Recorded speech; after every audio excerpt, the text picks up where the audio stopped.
The next month, while he was in hiding to escape extradition charges, Smith wrote a letter pleading for Newell, Elizabeth, and Sarah to come visit him at his secret hideout.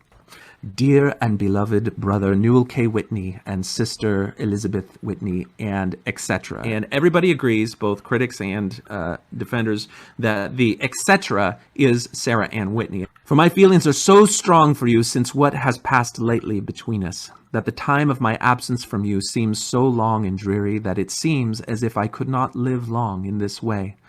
Brother Whitney, come a little ahead and knock at the east corner of the house at the window. It's next to the cornfield.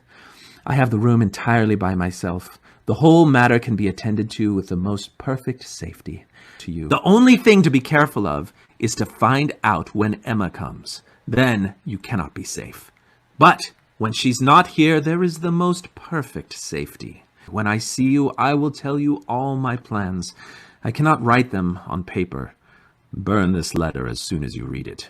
So aside from burning a letter, the burning question is, could this letter possibly be authentic based on the historical context, the way and method it was written, and if there's any documentation, historical and testimonial, that can lay any foundation to establish the authenticity of this over-the-top, maudlin, emotional letter purportedly written by Joseph Smith on August 18th, 1842, when he was in hiding for 2 weeks to escape the warrant from Missouri accusing him of participating in the assassination of Governor Boggs. However, during this 2-week period of time, Joseph Smith is in constant communication through his emissary, Emma, his best friend and companion, who wrote letters herself, carried letters from Joseph Smith to the governor of Illinois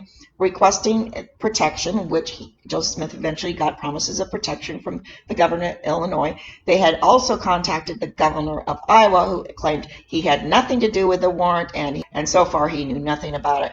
As Joseph Smith's journals attest, at the end of 2 weeks, all the governors were on board, and all believed was a conspiracy and scheme drummed up by the ruined John Bennett. And Emma was as instrumental in the Mormon church success as was Joseph Smith, because she was the feet on the ground when Joseph Smith was in hiding, trying to evade pro-slavery ruffians who were violent, who were counterfeiters, and who these Western states wanted desperately to get rid of, which they finally did when after Joseph Smith was assassinated and Brigham Young was indicted on murder charges, and he was finally given free exit to leave the United States proper in order to get rid of these border ruffians.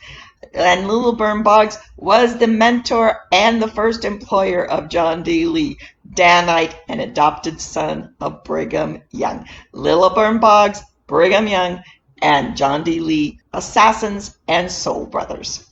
So let's get back to the issue at hand. This purported letter written on August 18th, when Joseph Smith is pleading with the Whitneys and etc. to visit him in his lonely retreat. Could this letter be possibly authentic? It is my opinion, there is nothing to establish the authenticity of this letter, who just appears out of nowhere in 1973. There is absolutely no historical foundation to support the authenticity of this purported love letter to the Whitneys.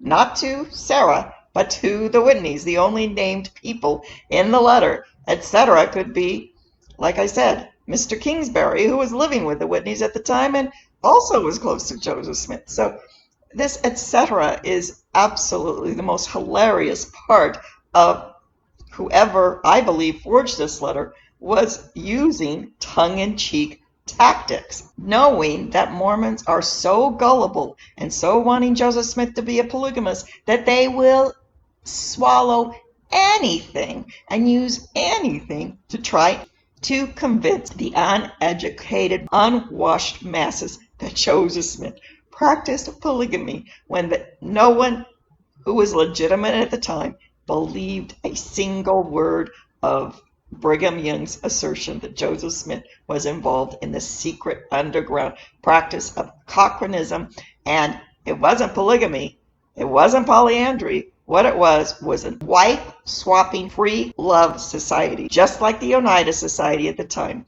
Men and women slept together one night at a time, and they didn't need to sleep together later on, but they did keep track of how the babies were born by citing in their diaries code for the washing of the feet.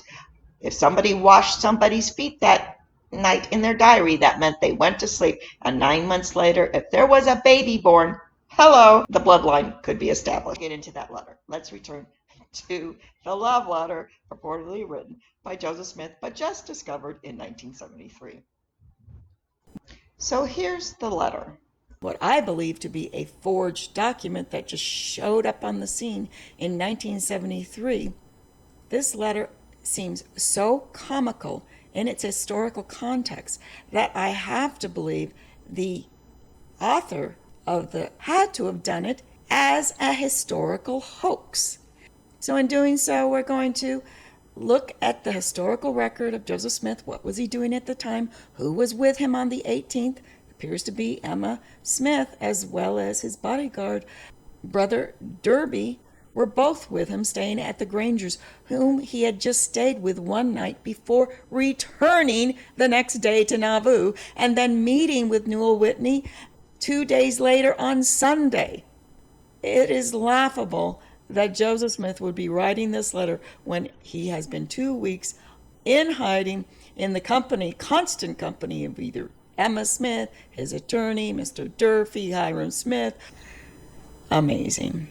Okay, here is Joseph Smith's journal entry for August 17th, 1842. They were staying at Brother Edward Sayer's house and that they were not safe. Consequently, Sister Emma went to see him at night and informed him of this report. It was considered wisdom that he, Joseph Smith, should remove immediately, and accordingly he departed in the company with Emma and Brother Derby, and went to Carlos Granger's house, who lives on the northeast part of the city. Here they were kindly received and well treated, all three of them in the evening of the 17th, one day before the infamous letter to Newell K. Whitney, Elizabeth Whitney, and etc., which means, to some, etc. means Sarah Whitney. But of course, if you look on the 18th, Emma and Erastus Derby spent the evening and night with Joseph Smith at the Grangers. But August 18th, the day that Joseph Smith supposedly sent the letter, he has had visitors from Emma almost every other day. So based on 2 weeks of journal entries, what do we know that happened on August 18th for certain? Well, we do know for certain Joseph Smith was never alone during a 2-week period he was in hiding. And on the 18th, just like every other day, he was in the constant companionship with his bodyguard, Brother Erastus Derby.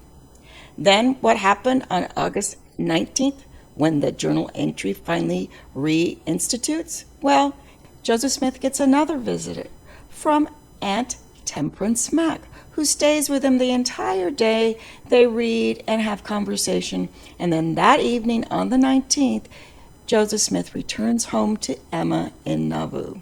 When does he actually see Newell K. Whitney? That's documented on August 20th. Joseph Smith just had to wait 2 more days for his meeting with Newell K. Whitney in the red brick store on Sunday, the August 20th. Contrary to what the letter states, Joseph Smith was never alone during this 2-week period. Brother Erastus Derby was his bodyguard, scribe, and constant companion that never let Joseph Smith out of his gaze.